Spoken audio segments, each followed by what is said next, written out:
Baru nanti kalau sudah mencapai 24 jam, oh ternyata saya ini haid. Berarti setelah terhenti dan sudah mencapai batas minimal, maka dia harus mandi untuk melakukan sholat atau berhubungan badan dengan suaminya. Jadi bukan berarti kalau perempuan itu haidnya misalnya 15 hari, suaminya libur total 15 hari. Bukan kayak gitu, kasihan sekali suaminya. Enggak, Ibu. Maksudnya adalah perempuan itu tidak boleh melakukan hubungan badan ketika darah sedang keluar, ibu-ibu. Paham ya? Ini harus dipahami. Kalau darahnya nggak berkeluar ya boleh. Cuman kalau sudah mencapai batas minimalnya, sebelumnya harus mandi dulu.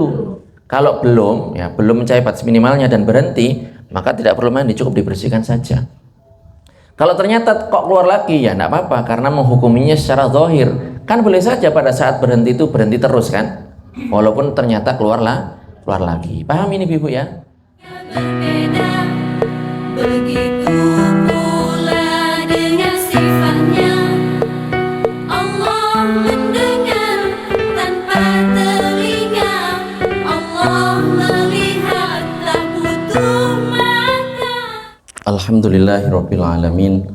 Wassalatu wassalamu ala sayyidina Muhammadin thahal amin wa ala alihi wa ashabihi tayyibin at-tahirin. Allahumma la sahla illa ma ja'altahu sahla wa anta ya hayyu ya qayyum taj'alul hazna idza syi'ta sahla.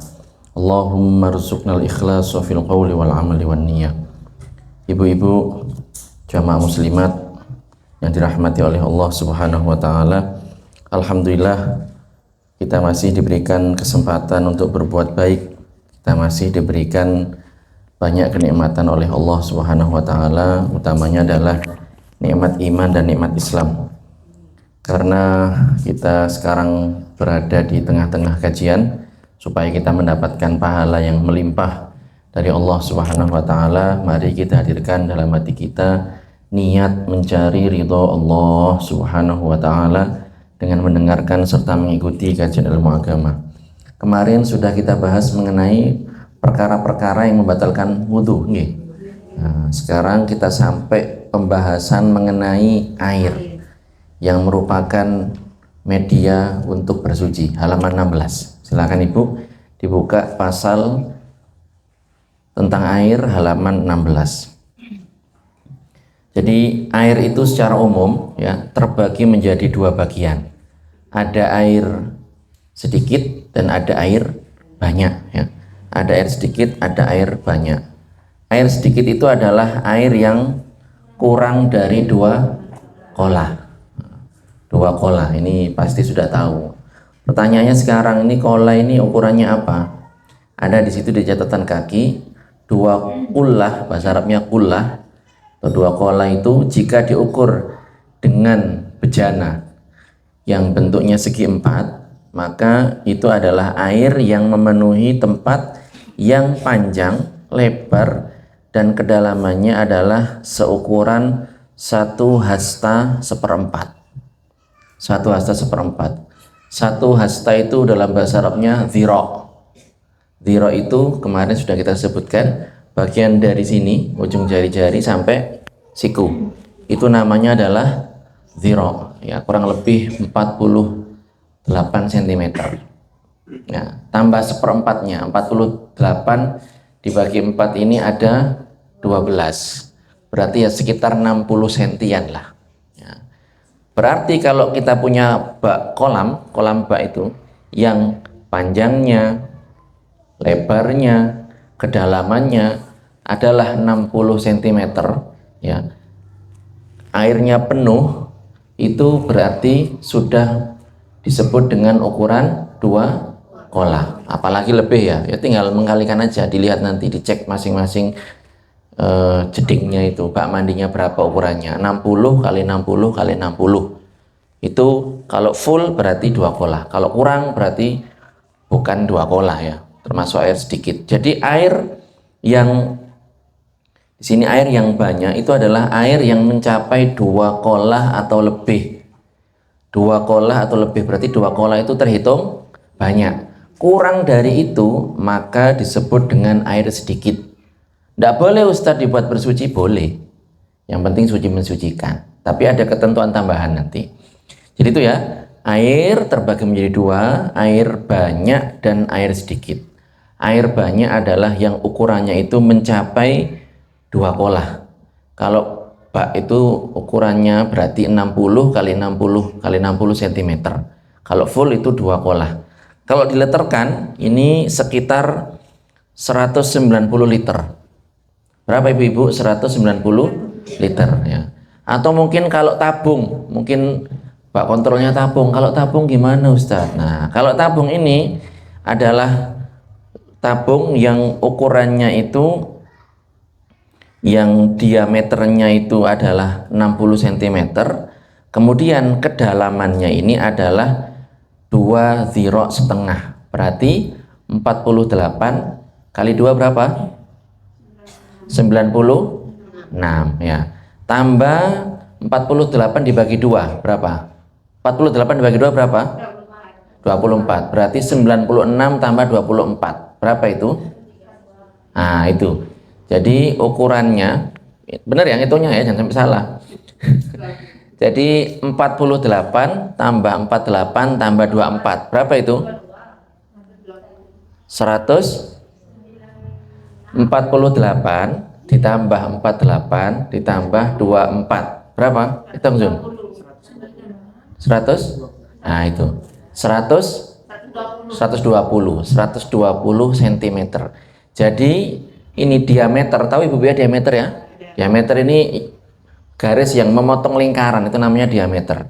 Diameternya ini adalah tadi 1 ziro 60 cm ya. Kemudian kedalamannya adalah 120 cm, atau kalau diliterkan itu sekitar 190 liter. Itu adalah ukuran 2 kolah, termasuk terhitung air banyak ya. Itu. Kalau air sedikit berarti kurang dari itu ya. Kemudian di sini ada ketentuan tambahan, ada penjelasan tambahan. Air banyak, air sedikit menjadi najis sebab terkena najis walaupun tidak berubah. Jadi air sedikit itu air yang kurang dari 2 kolah. Tadi sudah kita sebutkan berapa ukurannya. Kalau kena najis, kena tainya cecek, kecipratan air kencing, atau kena najis yang lain, nggak tahu gimana caranya, pokoknya kena najis, kotoran, air kencing atau apapun itu, maka air tersebut dihukumi najis walaupun tidak berubah. Walaupun tidak berubah. Misalnya dengan naruh satu timba air, timba standarnya, atau 1 cebok, ini kan kurang dari 2 kolah kan, 1 cebok. Kemudian ada cecek, buang kotoran di situ, maka di sini airnya berarti najis walaupun airnya tidak berubah. Itu ya. Jadi air sedikit menjadi najis sebab kena najis walaupun tidak berubah. Beda halnya dengan air banyak. Air banyak ini kalau kena najis, apakah dihukumi najis? Tergantung. Jika berubah, maka dihukumi najis. Jika tidak berubah, maka tidak dihukumi najis. Berubah apanya? Berubah sifat-sifatnya. Salah satu dari sifat-sifatnya, rasanya atau baunya atau warnanya. Jadi kalau berubah salah satu saja, maka air banyak ini menjadi najis, dihukumi najis. Oleh karenanya kalau seandainya orang naik kapal di tengah laut, kebelet pipis nggak ada toiletnya, kemudian kencing ke tengah laut, air laut dikencingi 1 orang, berubah apa enggak? Enggak, maka air laut tetap suci. Jelas ya ibu ya? Ya. Orang datang ke Ranu misalnya, datang ke Ranu, kemudian kencing di situ, di Ranu danau ya ibu ya, kan nggak berubah itu airnya. Nah, itu berarti airnya tetap air suci, air sungai. Pokoknya kalau air banyak kena najis itu dihukumi najis apabila berubah. Kalau nggak berubah rasanya, warnanya, baunya, maka tetap dihukumi suci. Kalau berubah maka dihukumi najis. Entah itu berubah warnanya karena banyak yang BAB di situ yang asalnya jernih menjadi kuning keemasan, atau karena baunya yang asalnya nggak bau kemudian jadi banger misalnya, atau rasanya yang sebelumnya tawar dibuat minum karena tercemar dengan limbah manusia, kotorannya manusia berubah misalnya, maka di sini hukumnya najis, ya, mutanajis, menjadi najis dan tidak layak digunakan untuk bersuci. Jadi itu perbedaan antara air sedikit dengan air banyak. Jelas ya ibu-ibu ya? Kalau jadi gini, nah nanti ada ketentuan tambahan ini. Kalau misalnya kita mau mensucikan pakaian atau makanan misalnya, entah ikan atau apa, ini bagaimana Ustadz? Ya, kalau memang menggunakan air sedikit, ya berarti airnya itu harus mendatangi najis. Jangan pakaiannya atau sesuatu yang kena najis itu dicemplungin, dicelupkan ke dalam air. Karena kalau demikian, misal orang celananya anaknya kena ngompol, mau disucikan, kemudian dimasukkan ke dalam timba yang ada airnya menjadi najis. Nah, ini harus hati-hati ini. Jadi caranya bagaimana? Buka keran, kemudian dikucek, disucikan dulu yang najis tadi. Kalau sudah nggak bau, sudah nggak ada warnanya, berarti sudah suci, walaupun masih kotor mungkin ya. Nanti tinggal ditaruh di tempat cucian seperti biasa. Jadi bagaimana cara kita kalau mau mencuci baju? Ya dipisahkan dulu. Yang najis-najis itu dibersihkan dulu, yang kena-kena itu, kemudian baru silahkan dimasukkan di mesin cuci dan seterusnya. Begitu ya ibu-ibu ya. Itu.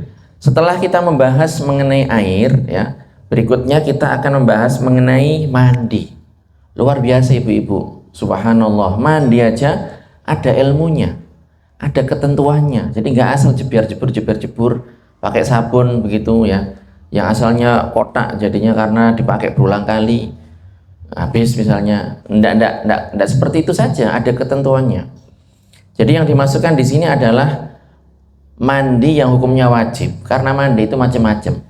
Ada mandi sunnah, ada mandi wajib. Ya. Mandi sunnah ini adalah mandi atau jenis mandi atau macam-macam mandi yang disunahkan, dikerjakan di waktu-waktu tertentu. Orang mau Jumatan, hukumnya sunnah mandi. Orang mau ikut sholat Idul Fitri, Idul Adha, maka sunnah mandi. Ya, ini mandi yang hukumnya sunnah. Kalau orang mau melaksanakan ibadah haji di waktu-waktu tertentu, itu hukumnya disunahkan untuk mandi, ya, mendapatkan pahala dari Allah Subhanahu wa taala. Itu mandi sunnah. Kalau mandi wajib, ini adalah mandi yang dikerjakan supaya terangkat hadas besarnya, supaya diperkenankan sholat. Nah itu habis haid, sudah terputus darahnya, habis nifas, terputus darahnya, habis berhubungan badan, habis mimpi basah, lah itu namanya mandi wajib, supaya terangkat hadasnya. Lah berikut ini akan kita sebutkan perkara-perkara yang mewajibkan mandi, ibu-ibu. Jadi ada perkara-perkara yang menjadikan orang itu wajib mandi. Artinya kalau nggak mandi berdosa. Kapan wajib mandinya ini? Ketika hendak mengerjakan sholat. Jadi kalau seandainya orang bangun tidur kok ternyata menemukan basahan di celana dalamnya, alias mimpi basah, itu ndak harus langsung mandi begitu, ndak. Atau orang misalnya headnya terputus, nggak harus langsung mandi. Jadi kalau seandainya melakukan kebiasaan sehari-hari, belanja, masak, cuci piring, atau misalnya ngomong dengan suaminya, ngomong ya, ini hukumnya adalah boleh.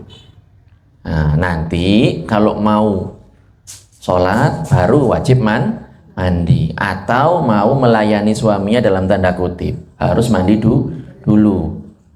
Paham ibu-ibu ya? Nggak usah saya perjelas ini.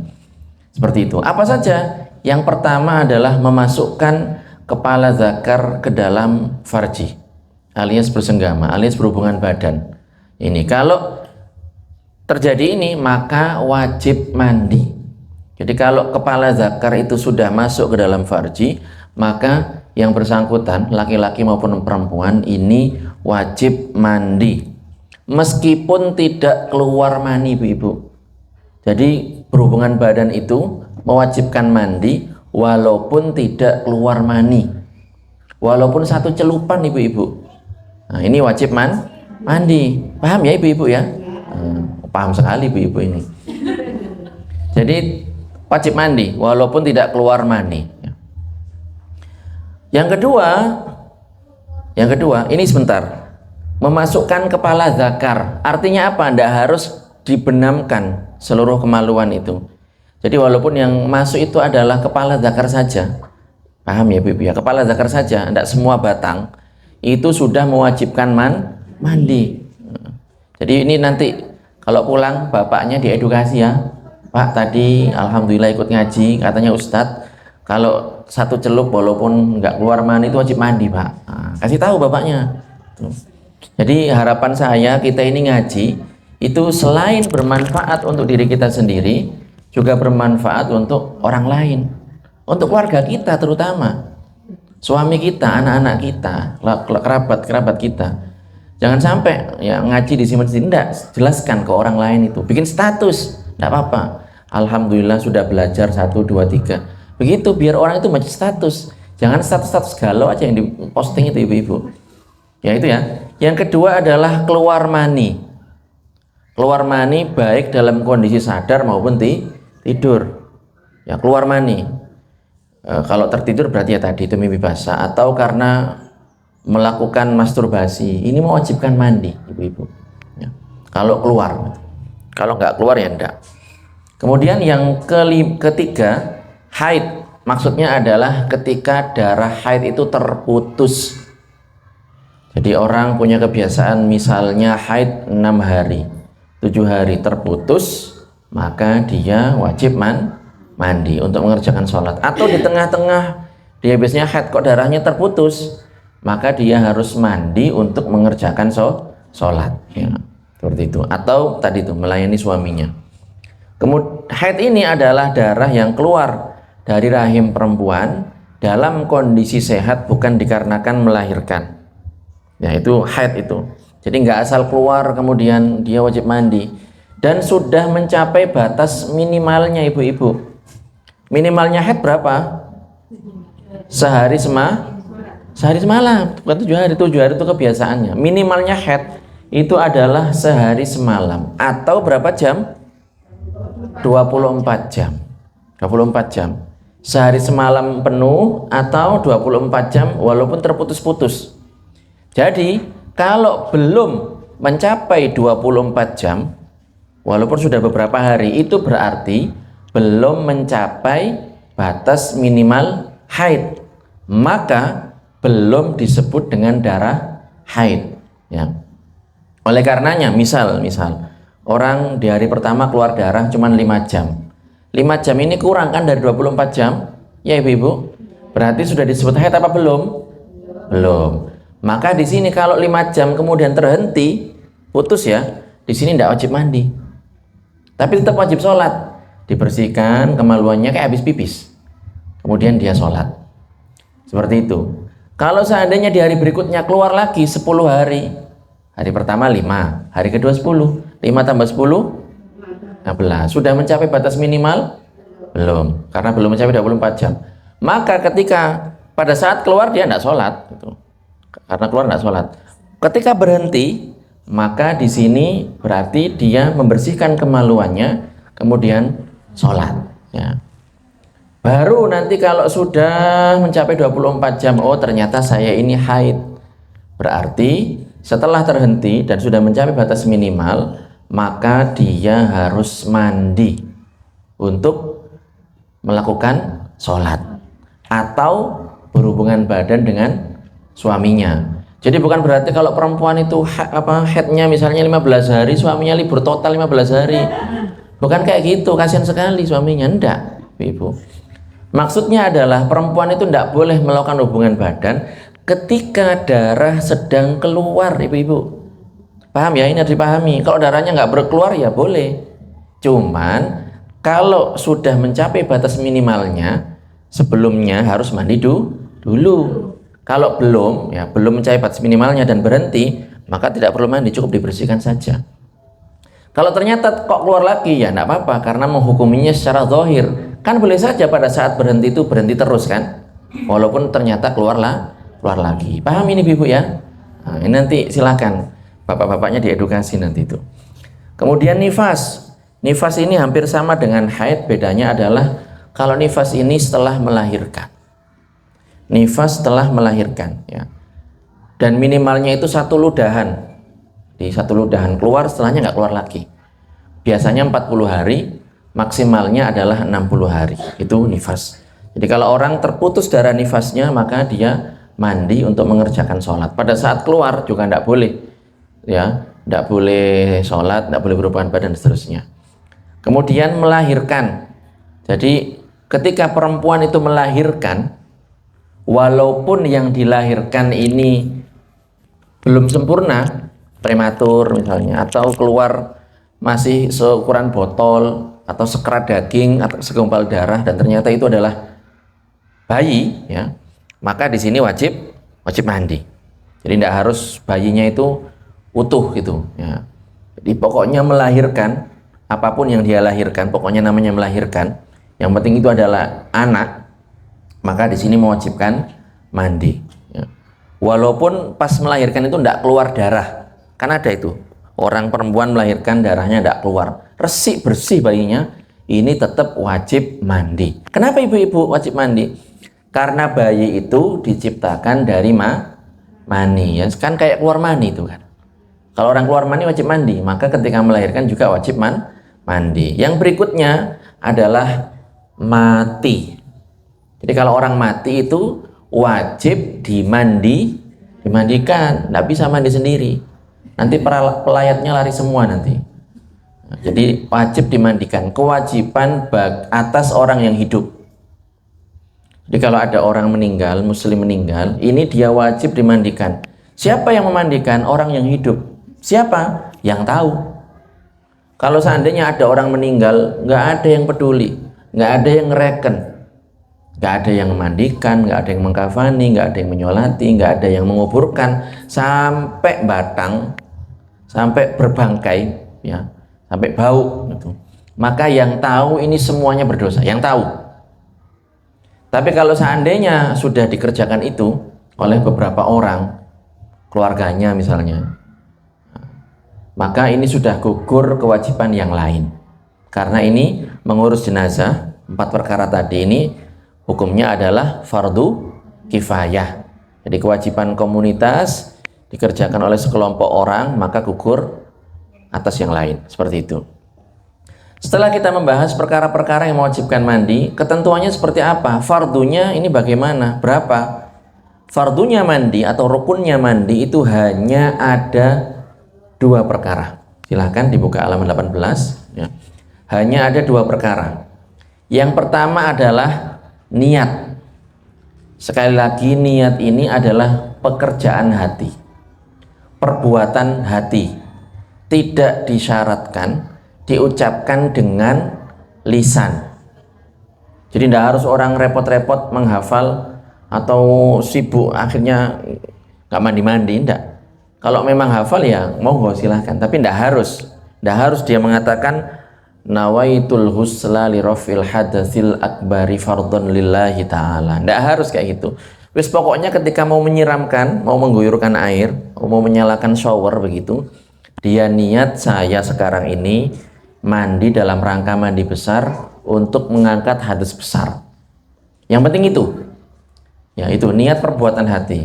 Yang kedua adalah meratai badan, meratakan air, ya, atau meratai badan dengan air yang suci mensucikan. Sudah sekali guyur, air suci mensucikan, rata, kena semua badannya, rambut-rambutnya semuanya kena, sela-selanya itu, lipatan lemak yang di perutnya itu semuanya kena, ya, atau misalnya di sini gelambir-gelambir itu semuanya kena, itu sudah cukup. Jadi tidak harus pakai sampo, pakai sabun, pakai moisturizer, itu tidak harus ibu-ibu, ya, pakai conditioner, tidak harus. Tapi kalau mau ya silahkan biar tambah seger. Itu ya, jadi gampang, niat, meratakan air, selesai. Itu mandi wajib seperti itu. Kemudian sekarang kita akan menyebutkan mengenai ketentuan yang berlaku bagi orang yang wudunya batal. Jadi kalau orang itu nggak punya wudu atau sudah wudu tapi wudunya batal, ini nggak boleh ngapain? Ada beberapa hal yang haram untuk dikerjakan. Ada 4 perkara. Yang pertama adalah sholat. Semua jenis sholat itu tidak boleh dikerjakan oleh orang yang wudunya batal, orang yang tidak punya wudu. Mau sholat wajib, mau sholat sunnah, hingga sholat jenazah, ini tidak boleh dikerjakan oleh orang yang tidak punya wudu. Itu segala jenis sholat pokoknya. Yang berikutnya adalah tawaf. Apa ibu-ibu? Tawaf. Tahu tawaf ya? Tawaf yang dimaksudkan di sini adalah mengelilingi Ka'bah sebanyak 7 kali itu. Malah diawali dengan yang sejajar dengan Hajar Aswad sampai ke Hajar Aswad lagi sebanyak 7 kali. Itu namanya tawaf. Tawaf ini rukunnya haji, rukunnya umroh.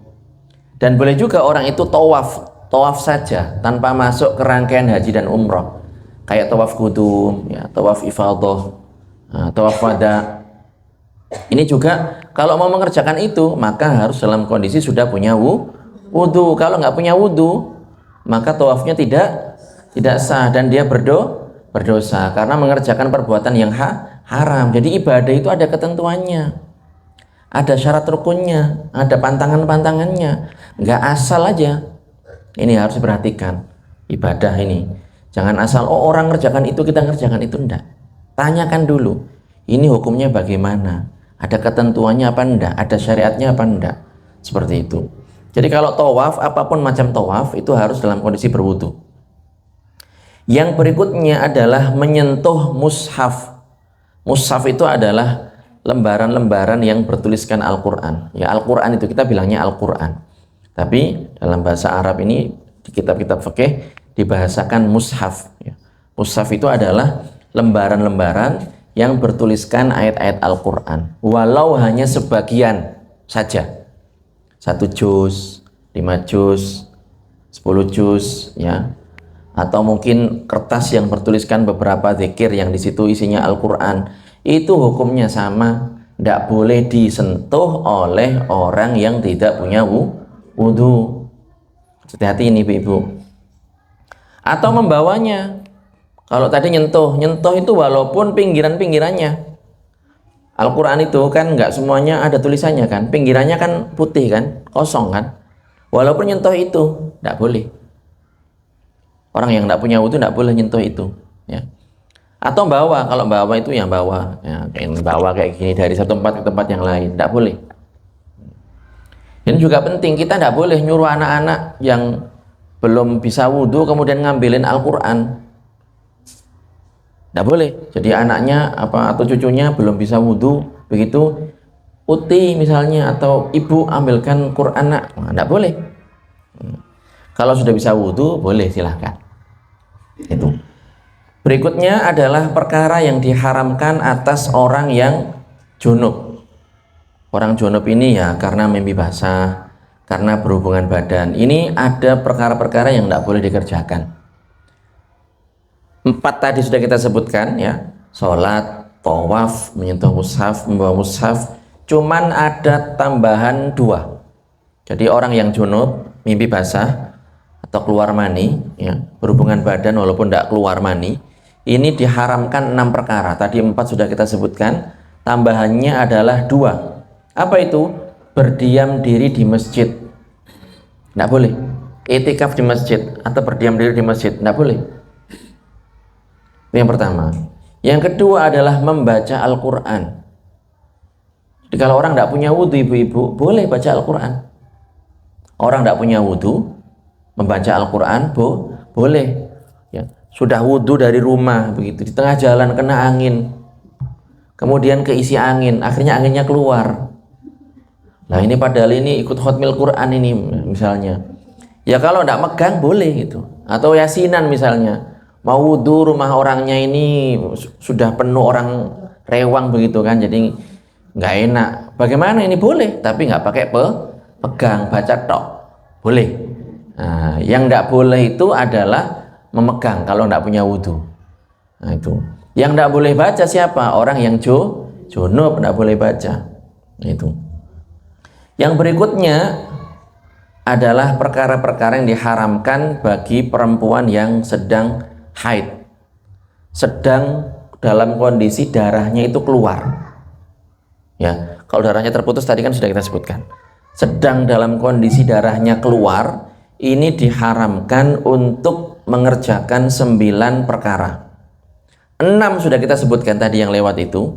Tidak boleh perempuan haid kemudian masuk masjid, berdiam diri di masjid, mondar-mandir di masjid, keluar dari satu pintu, kemudian masuk dari satu pintu, kemudian keluar dari pintu yang sama karena masjidnya cuma ada satu pintu. Tidak boleh. Tidak boleh kayak gitu. Ya. Ditambah lagi, ya, yang tidak diperbolehkan adalah berpuasa. Jadi kalau dalam kondisi darah sedang keluar, itu haram berpuasa. Tidak boleh dia ngeker, dia imsak, dia tidak makan, tidak minum, menahan diri dari segala yang dilakukan oleh orang-orang yang berpuasa, menahan diri dari segala yang ditinggalkan oleh orang-orang yang berpuasa dengan niat puasa, tidak boleh. Tapi kalau niatnya wis tah biar nanti biar makannya bareng, jadi dia nggak makan, makannya pas sahur, pas berbuka biar bareng saja, monggo silahkan, pokoknya tidak diniati puasa, itu tidak boleh. Kemudian yang berikutnya adalah mempersilahkan suami atau tuannya. Jadi kalau seandainya perempuan itu statusnya adalah hamba sahaya, budak perempuan, ya, dimiliki oleh tuan laki-laki, ya, dan digauli oleh tuannya, ketika perempuan ini dalam kondisi haid, maka tidak boleh mempersilahkan suaminya atau tuannya untuk melakukan hubungan badan. Jadi kalau dalam kondisi darah itu keluar, kemudian suaminya minta jatah, maka tidak boleh dilayani. Tidak boleh dilayani. Di sini tidak boleh suami ditaati di sini. Tidak boleh. Karena melakukan hubungan badan dalam kondisi haid itu hukumnya adalah haram. Tidak boleh. Seperti itu. Ya. Hubungan badan dengan pengertian jima ya ibu-ibu ya, bersenggama ya. Dan karena di sini ada 2 pendapat di kalangan ulama itu. Ada 2 pendapat di kalangan ulama. Saya bacakan dulu ya. Dan mempersilahkan suami atau tuan pemiliknya menjimaknya walaupun dengan penghalang, dan mempersilahkan bersenang-senang dengan bagian antara pusar dan lututnya tanpa penghalang. Jadi begini, kesimpulannya begini ibu-ibu, para ulama punya 2 pendapat terkait masalah ini. Ulama yang ihtiyat, yang berhati-hati, mereka mengatakan tidak boleh berhubungan badan dan juga bersenang-senang. Bersenang-senang ini paham ya, bersenang-senang ini mungkin tempel-tempel begitu, itu juga tidak boleh. Tidak boleh. Bagian antara pusar dan lutut itu tidak boleh. Kenapa mereka mengatakan itu? Khawatir tidak bisa kontrol. Akhirnya keterusan, kelewatan, bablas. Wah, bahaya ini. Sehingga mereka mengatakan tidak boleh, ya, jima tidak boleh, bersenang-senang dengan bagian istri antara pusar dan lutut itu juga tidak boleh. Kenapa? Khawatir kelewatan. Tapi ada juga ulama yang memberikan kelonggaran. Mereka mengatakan yang tidak boleh itu hanya jimaknya saja. Tapi kalau bersenang-senang antara pusar dan lutut, itu hukumnya adalah boleh. Paham ya ibu-ibu ya? Oh, sangat paham sekali nih ibu-ibu. Nah, berikutnya saya tutup dengan pembahasan mengenai tayamum. Tayamum ini gampang ibu-ibu. Tayamum itu adalah ganti dari wudhu dan mandi. Tayamum ganti dari wudhu dan mandi. Orang yang tidak bisa berwudhu, tidak bisa mandi, satu karena faktor sakit, tidak boleh menggunakan air, atau tidak sakit tapi memang dalam kondisi yang tidak ada air, maka di sini sebagai ganti dari wudhu dan tayamum adalah sebagai ganti dari mandi dan wudhu adalah tayamum. Kebalik tadi. Tayamum ini ibu-ibu menggunakan tanah ya yang suci di bagian-bagian tertentu. Dan sebabnya ini ada 3 di sini. Jadi orang itu ketika punya kewajiban untuk mandi, untuk wudhu, tapi ada sebab-sebab tertentu yang tidak bisa mandi atau tidak bisa wudhu, maka dia di sini gantinya adalah melakukan tayamum. Apa sebabnya? Yang pertama adalah tidak mendapati air, kekeringan misalnya, atau dalam perjalanan nggak ada air. Sudah nanya temannya, kamu bawa air nggak? Nggak ada. cari di tempat sekitar radius jarak tertentu sesuai dengan ketentuan syariat juga tidak mendapatkan air. Maka di sini dan sudah masuk waktu sholat, maka di sini dia tayamum. Yang kedua adalah sakit. Sudah periksa ke dokter, dokter bilang ini ibu tidak boleh mandi, tidak boleh pakai air. Karena kalau mandi nanti kematiannya lebih cepat misalnya. Jadi dia sakitnya tambah parah. Maka di sini tayamum, itu sakit. Jadi airnya ada banyak itu. Tapi nggak boleh pakai air karena sakit. Yang berikutnya adalah butuh air untuk dahaga makhluk hidup yang dimuliakan. Jadi maksudnya begini, kalau orang itu ya dia tidak sakit, air ada tapi terbatas, airnya ada tapi terbatas. Kalau seandainya digunakan untuk wudhu, untuk mandi, nanti nggak ada jatah buat minum. Maka di sini yang dilakukan adalah tayamum. Jelas ya ibu-ibu ya. Tayamum itu gampang ibu-ibu. Syarat-syaratnya di sini ada 5. Yang pertama adalah menggunakan tanah yang suci. Jadi tayamum itu menggunakan tanah, bukan elus-elus tembok. Apalagi elus-elus dinding pesawat, enggak. Tapi menggunakan tanah, cari tanah yang suci, yang berdebu ya. Nanti dipukulkan itu tangan ke situ, kemudian yang nempel adalah debunya. Memang kayak gitu prakteknya. Bukan orang mana debu, kemudian oset-oset tembok, oset-oset dinding pesawat terbang atau oset-oset dinding kereta api atau bus misalnya. Bukan kayak gitu, itu praktek yang salah itu. Jadi menggunakan tanah yang suci, tidak mustakmal. Mustakmal tahu ibu-ibu? Mustakmal ini adalah bekas digunakan untuk bersuci sebelumnya. Itu mustakmal. Dan air tadi juga belum saya sebutkan. Air itu juga ada air mustakmal. Air mustakmal itu adalah air yang sedikit yang sisa digunakan untuk bersuci yang wajib. Itu namanya air mustakmal. Jadi kalau seandainya ada orang wudhu, airnya ditampung, terkumpul satu timba ini kan kurang dari 2 kula, ya kan? Maka air ini adalah air mustakmal. Suci enggak? Suci, tapi tidak mensucikan. Begitu. Beda halnya kalau airnya banyak. Jadi kalau airnya banyak kayak di beberapa pondok begitu, tapi kita nggak pakai sistem itu ya. Kayak di pondok misalnya dibikin kolam yang besar, wudhunya langsung cabuk-cabuk begitu. Ini kan air habis digunakan balik lagi. Kalau jumlahnya banyak maka bukan dinamakan dengan air mustakmal. Nanti sayang. Itu ya. Bukan mustakmal. Jadi debu ini juga ada istilahnya mustakmal, habis dipakai untuk bersuci sebelumnya dan tidak tercampuri dengan yang lain, dengan tepung begitu, dengan benda-benda yang lain. Jadi tanah murni seperti itu. Kemudian dengan 2 tepukan untuk wajah dan kedua tangan. 1 tepukan untuk wajah, 1 tepukan untuk tangan. Kemudian syarat berikutnya adalah hilangnya najis yang tidak dimakfu.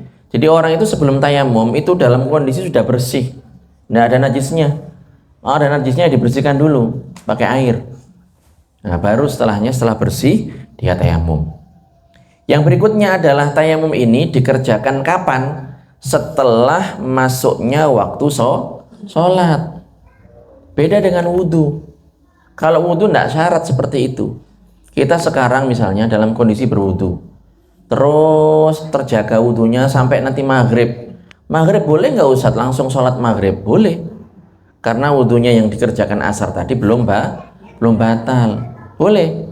Beberapa ulama itu mereka itu wudhu selama bertahun-tahun itu sekali wudhu itu ya maghrib itu sampai subuh dipakai.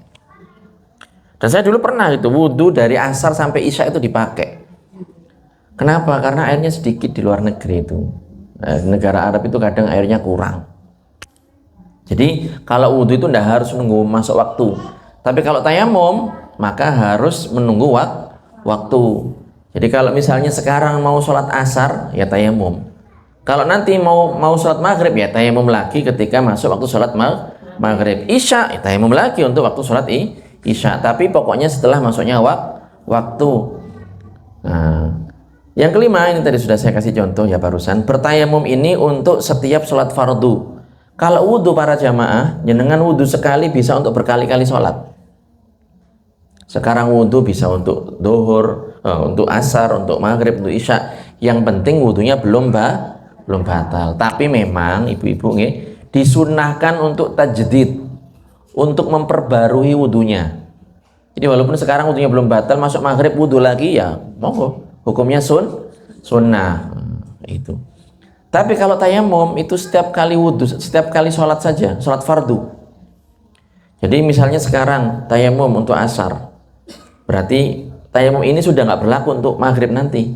Kalau sudah masuk waktu maghrib, tayamum, kemudian sholat maghrib. Isya juga kayak gitu, tayamum lah lagi. Tapi kalau untuk sholat sunnah boleh. Jadi misalnya tayamum, sholat rawatib, qobliyah atau ba'diyah, kemudian sholat maghrib boleh itu, yang seperti itu boleh. Tapi intinya adalah sekali tayamum untuk sekali sholat fardu, seperti itu. Jadi itu para jamaah ya, pembahasan kita mengenai tayamum mudah-mudahan bermanfaat ya. Nah ini tinggal dikit lagi nih, tata cara tayamumnya sekarang di halaman 20. Fardu tayamumnya ya tadi sudah kita sebutkan. Yang pertama adalah niat. Niat ini kapan? Ketika memindahkan tangan ini dari nepuk, di sini niat. Nawaitu tayammuma listibahati fardhis sholati lillahi ta'ala. Saya niat mengerjakan tayamum supaya diperbolehkan mengerjakan sholat.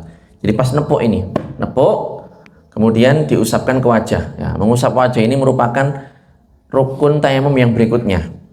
Kemudian mengusap kedua tangan sampai siku, dan yang terakhir tertib. Ya, jadi kayak gini para jamaah. Nepuknya berapa kali tadi? 2 kali. Ini saya contohkan ya. Jadi katakan ini tanah. Saya tepukan pertama. Di sini kita niat. Nggak harus lafal bahasa Arab yang saya bacakan tadi ya. Pokoknya niat tayamum supaya diperbolehkan sholat. Niat, kemudian basuh muka, seret gini. 1 selesai. Tepuk yang kedua. Ini untuk kedua tangan. Seret gini. Nah, pokoknya kena semuanya. Saya ulangi lagi yang kedua ya. Gini. Ini yang kan 2 ini kan. Separuh untuk bagian sini, seret. Yang separuhnya lagi untuk bagian dalam. Nah, terus ini kena. Ini cuma juga sama seperti itu, seret. Sudah.